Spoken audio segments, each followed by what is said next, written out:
Moved from Cleveland to Youngstown. Now, life is weird. Yesterday, I just spoke to my best friend that I grew up with in Cleveland, Peter. Peter and Billy, they live 2 doors down from me. And Peter reached out to me on Facebook about 2 weeks ago, and I just kept forgetting to call him. We have not spoken in probably, well, I can tell you, 30 years.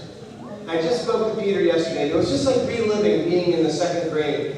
And I'll never forget, and Peter and I spoke about this yesterday, when our best bud, Johnny Vito, died. I had just moved to Youngstown. I was going to 3rd grade at St. Charles in Boardman, and my parents got a call from Mr. and Mrs. Boreski, Peter's and Billy's mom and dad, and they said, Johnny Vito went to sleep last night, and he never woke up. Apparently he was a diabetic, and the doctor misdiagnosed it. And my little buddy, who was in the 2nd grade, now in 3rd grade, your grade, he went to bed and didn't get up. And Mr. and Mrs. Vito were destroyed because he was an only child. I don't want to tell too much about that story. It was sad. But as I spoke with Peter yesterday, I said, you know what's so cool is to see where our lives have gone. I got to marry my high school sweetheart. We have 2 babies together who were all grown up. And he told me his story, and I'm going to be honest with you. It wasn't as fun as my story. I felt bad for some of the stuff he shared with me.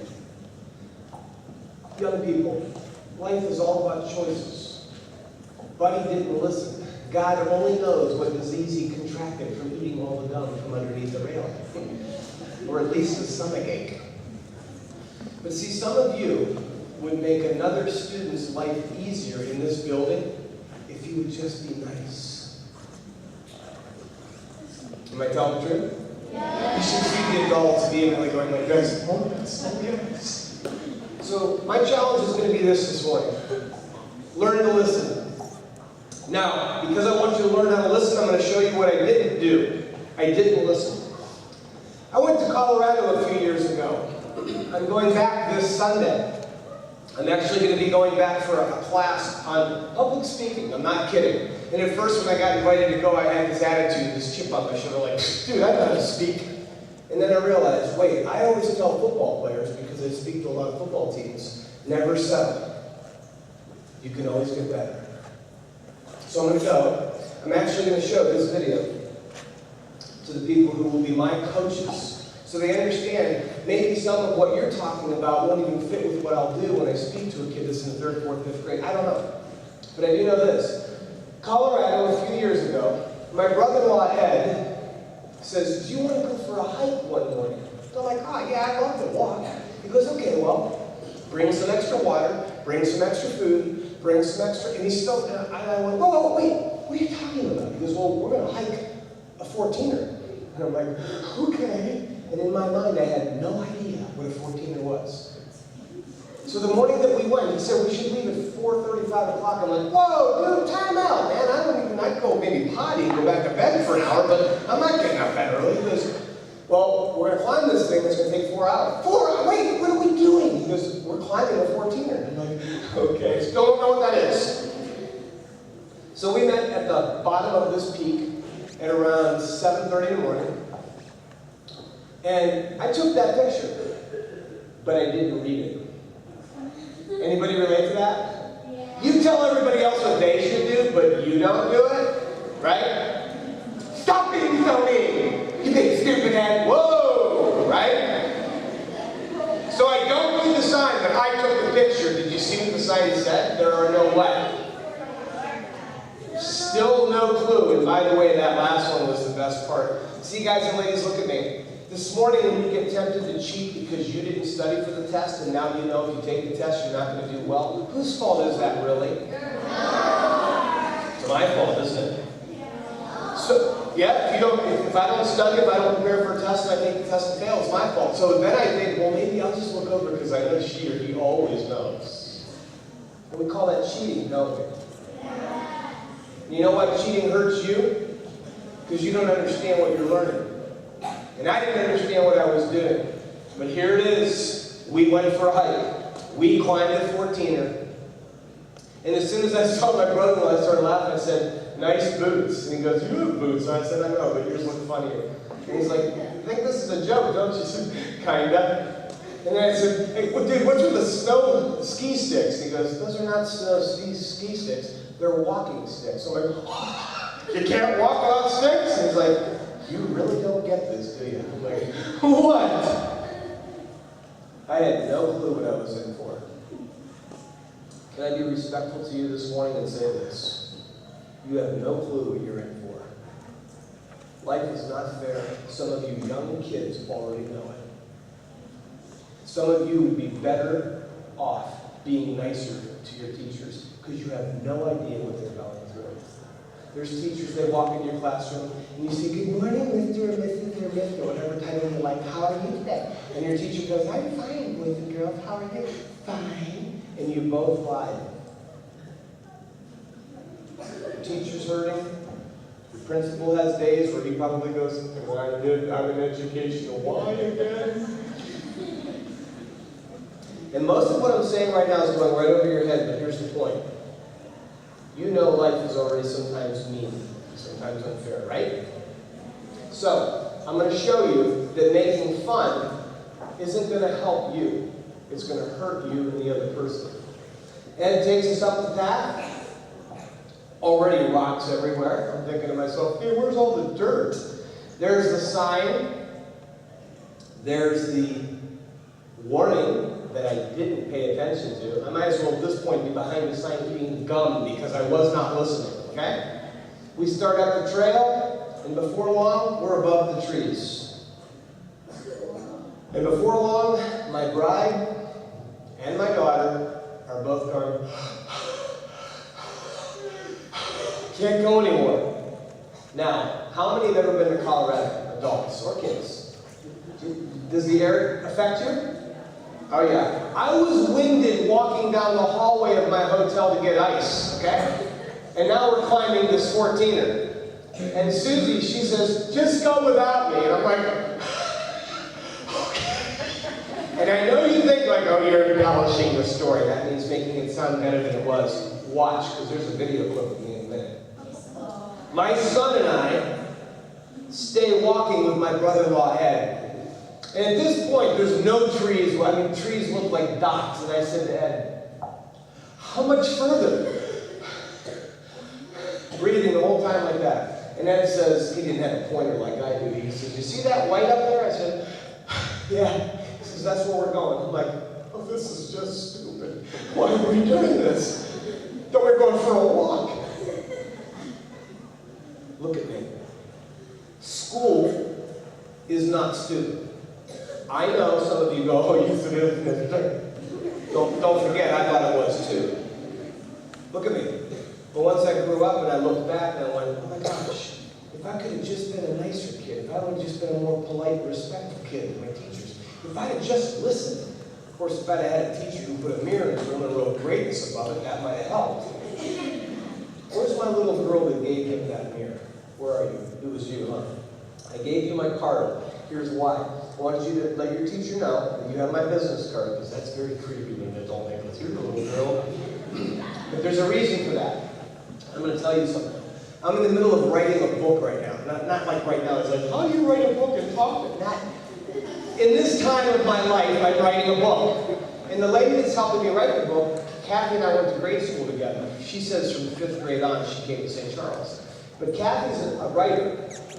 And Kathy, Mrs. Palumbo, is helping me write the book. And when your teacher put that mirror that you gave him in his classroom, he took a picture of it, and he sent it to me. And what did I say to you? I said, dude, I think you just gave me the cover for my book, huh? We're going to put a mirror on the front of the cover, that when you look at it, it doesn't look like you. And the title of the book says, Standing in the Presence of Greatness. And then there'll be a question, how come you don't see it? And then you read the book. It's only 7 chapters long, and if I have anything to do with it, there will be pictures in the book, absolutely.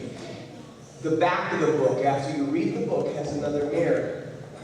And that mirror, when you look at it, looks just like you. That's your idea. So I need this young lady to stay in the loop with me so that I can give her credit for the mirror. Okay, staff? Okay? Thank you. A little knuckle bump to you.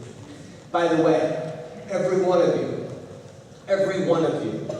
can do what she did. Every one of you can do something. Don't tell me you're not smart. Don't tell me you're not tall. Don't tell me you don't have enough hair. Twins. I know. Identical or whatever that other thing is. Yes or no? Don't do this, because I know twins. You guys never stop talking. So yes or no? Are you twins? Exact? They're not exact. Even though the eggs split, and they're like, hey, it's two of us.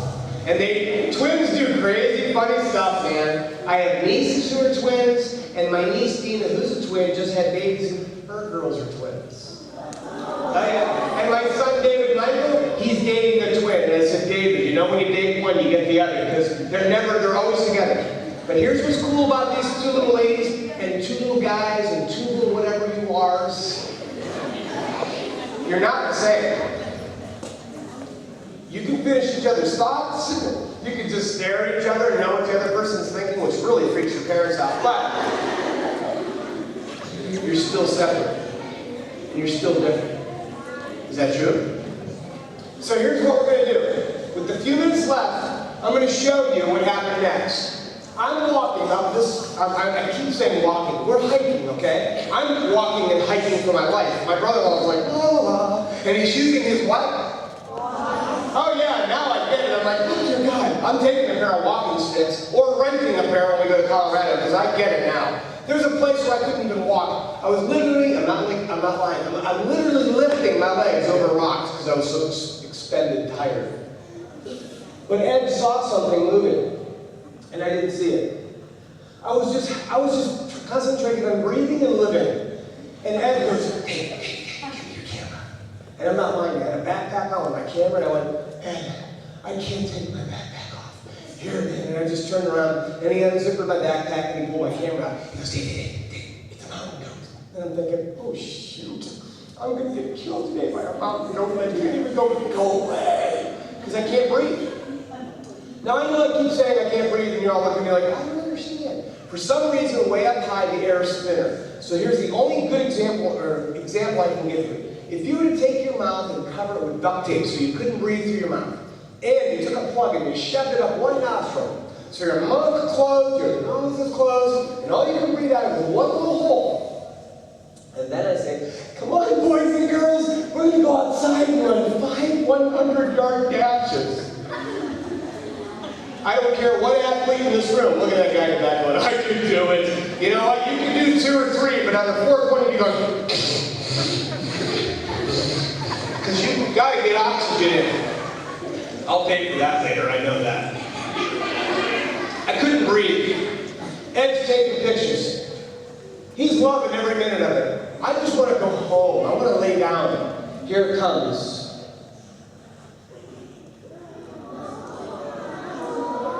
I'm telling you, I'm standing there, and the only reason I'm grateful for the goat is we're not walking. Okay, that's it. I'm like, God, the goat. I'm doubled over the whole time going,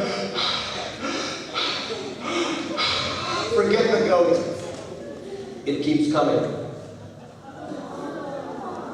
I've shown this. People go, are you making this part up? Yeah, right. I have a video of it, okay? As it's getting closer, I thought to myself, well, I have to do something here to protect me because I can't fight the goat, okay? I don't have any strength left. So I said to my son, David, come over here. I said, what, Dad? I said, just stand right here. We can have more Davids. My bride's very fertile. We'll get another boy. So I just decided we'll have to give him up, maybe. Let the goat take him to eat. I don't know. The adults laugh. The kids go, that's awful. See its coat?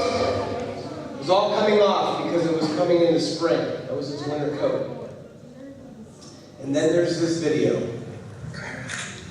Just go, hey, hold it. Go. Okay, here's my son protecting me so I can live. There's my bag.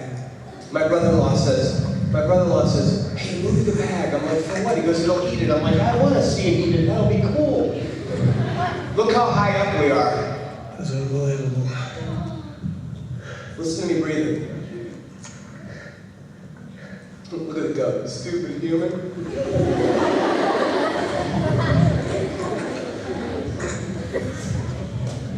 Those are more people trying to come up. They're freaking out. Okay, that was worth it.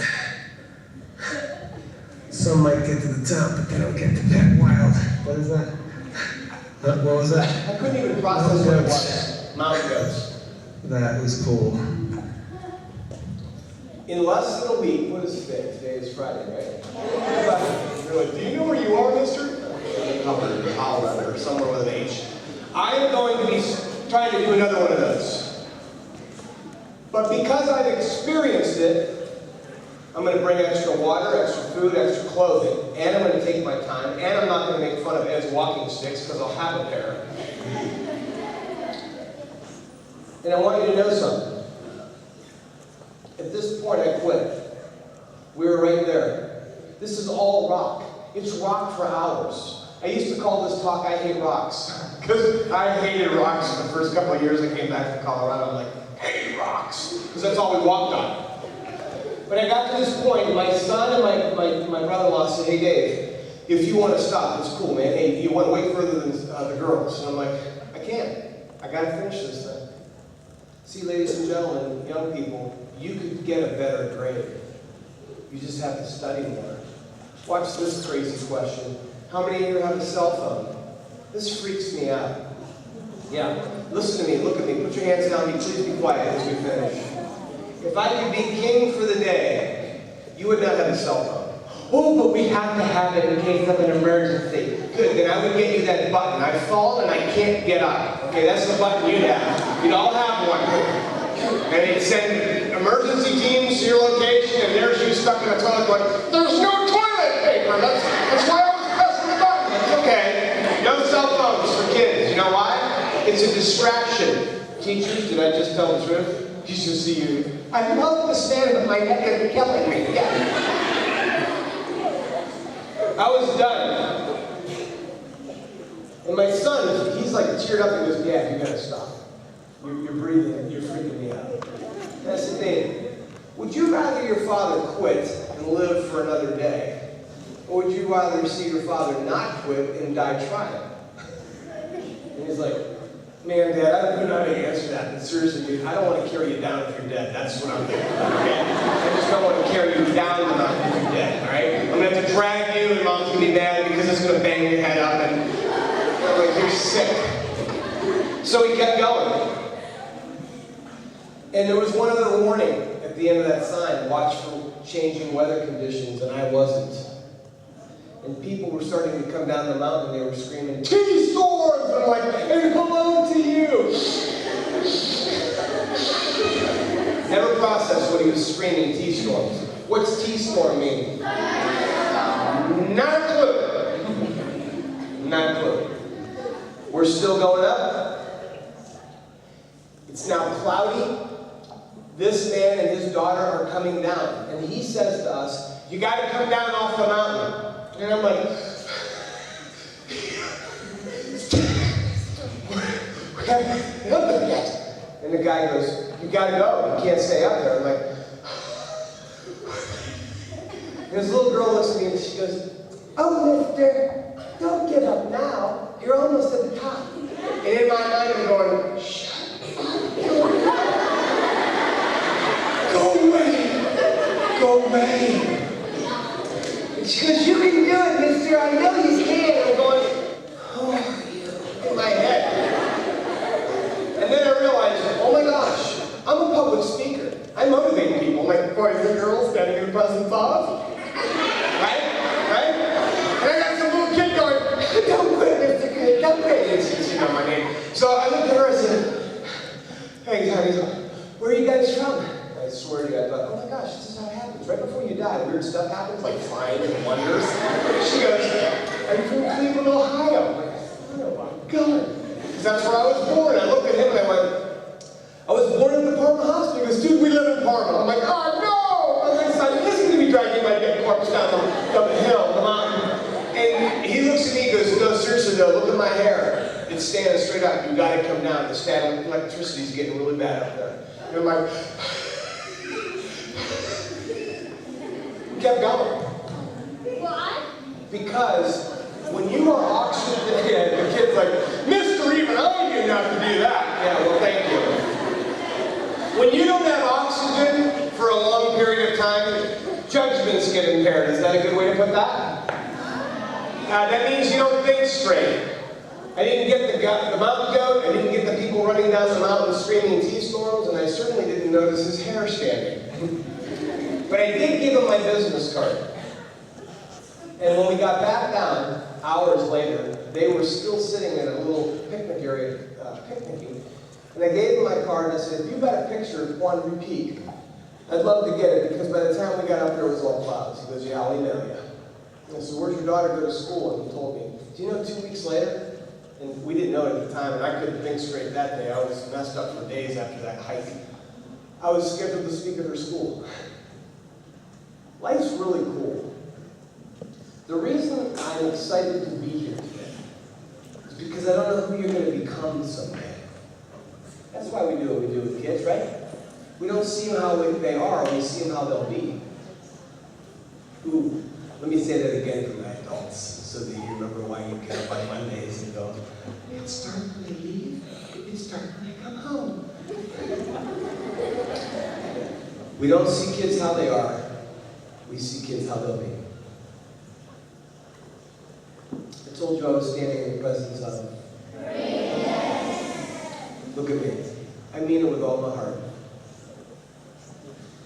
As we finished the hike and we came back down, I will confess, it is harder to go down the hill than up. Because everything's exhausting. But it was worth it. So much so that I'm going to do it again in about a week. Here's how we're going to close this morning. I'm going to give you a gift. I always have to explain this to kids because they're funny. They'll be like, well, what is it? It's rocks. Hold on. Wait. No, not from the, you're like, keep rocks from Colorado. No. In fact, I'm realizing as I say that, right outside, make sure that door stays open. In my trunk, look at me. To the left inside, right, get their eyes. You'll see a red bag of rocks, aqua rocks, you know, for like an aquarium. Yeah, so in my trunk, as soon as you open it to the left, make sure the door doesn't close them outside, because that'd be hilarious. Let me in! No! So he grabs more rocks, because I guess now I've left my rocks and my clicker. Here's how we're going to close. I'm leaving in a few days to go meet a bunch of people, and I don't know if anyone's going to watch that video. But if the coach who's going to coach me to help me be a better public speaker does, thank you. I want them and I want you to know something. Look at me. Stop walking. They're like, there's a human walking! You guys figure out how to open the bag, and we'll figure out how to give the kids the pebble as we leave. So come here. Don't move. Oh, he's calling us closer. Look at me.